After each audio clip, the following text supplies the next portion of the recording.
Russian president Vladimir Putin Indian പ്രധാനമന്ത്രി നരേന്ദ്രമോദിയുമായി കൂടിക്കാഴ്ച നടത്തിയതിനു ശേഷം അമേരിക്ക ഉൾപ്പെടെയുള്ള രാജ്യങ്ങൾ ആ കൂട്ടുകെട്ടിനെ അമ്പരപ്പോടെയാണ് നോക്കിക്കാണുന്നത്. ആഗോള അന്തരീക്ഷത്തെ മാറ്റിമറിക്കാൻ വൻ ശക്തികൾ ഒരുമിച്ച് നിൽക്കുന്ന സാഹചര്യത്തിൽ ഇന്ത്യയുമായുള്ള ബന്ധം കൂടുതൽ ആഴത്തിലാക്കാൻ ശ്രമിക്കാനൊരുങ്ങുകയാണ് US.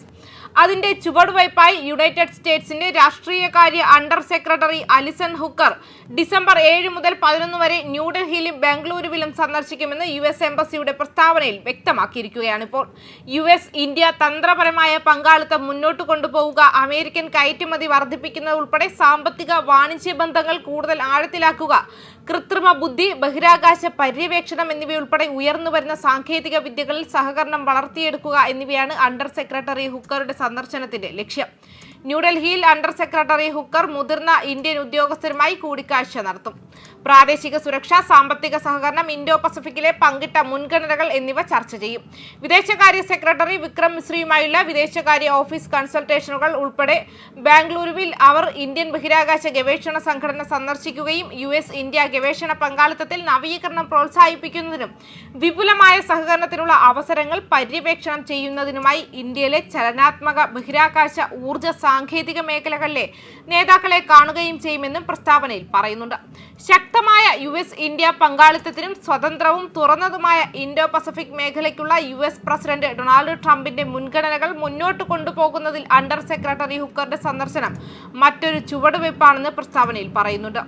അതേസമയം ഡിസംബർ 6 അതിർത്തി കടന്നുള്ള ഭീകരത ഉൾപ്പെടെ എല്ലാ രൂപങ്ങളിലുമുള്ള ഭീകരതയെയും ഇന്ത്യയും അമേരിക്കയും അസന്നിഗ്ധമായി അപലപിക്കുകയും ഐക്യരാഷ്ട്രസഭ, quad, financial action task force എന്നിവയുൾപ്പെടെ ഭീകരതയെ ചെറുക്കുന്നതിൽ ബഹുമുഖ സഹകരണം ശക്തിപ്പെടുത്തുന്നതിനുള്ള പ്രതിബദ്ധത പുതുക്കുകയും ചെയ്തു.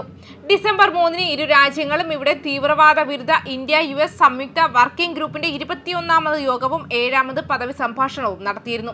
ഐക്യരാഷ്ട്രസഭയുടെ 1867 ഉപരോധ വ്യവസ്ഥയ്ക്ക് കീഴിൽ ഐസിസ്, അൽ ഖ്വയ്ദ അനുബന്ധ സംഘടനകൾ, ലഷ്കർ-ഇ-തൊയ്ബ, ജെയ്ഷെ മുഹമ്മദ്, അവരുടെ പ്രോക്സി ഗ്രൂപ്പുകൾ, പിന്തുണക്കാർ, സ്പോൺസർമാർ, ധനസഹായികൾ, പിന്തുണക്കാർ എന്നിവരെ കൂടുതൽ പദവികളിൽ ഉൾപ്പെടുത്തണമെന്നും ഇരുപക്ഷവും ആവശ്യപ്പെട്ടു.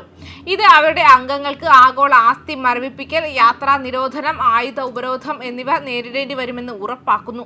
ഏപ്രിൽ 22 പഹൽഗാമിൽ നടന്ന ഭീകരാക്രമണത്തെയും നവംബർ 10 ന്യൂഡൽഹിയിലെ ചെങ്കോട്ടയ്ക്ക് സമീപം നടന്ന ഹീനമായ ഭീകരാക്രമണത്തെയും ഇന്ത്യയും അമേരിക്കയും ശക്തമായി അപലപിക്കുകയും ഭീകരതയ്ക്ക് ഉത്തരവാദികളായവരെ ഉത്തരവാദിത്തപ്പെടുത്തണമെന്ന് ഊന്നിപ്പറയുകയും ചെയ്തു.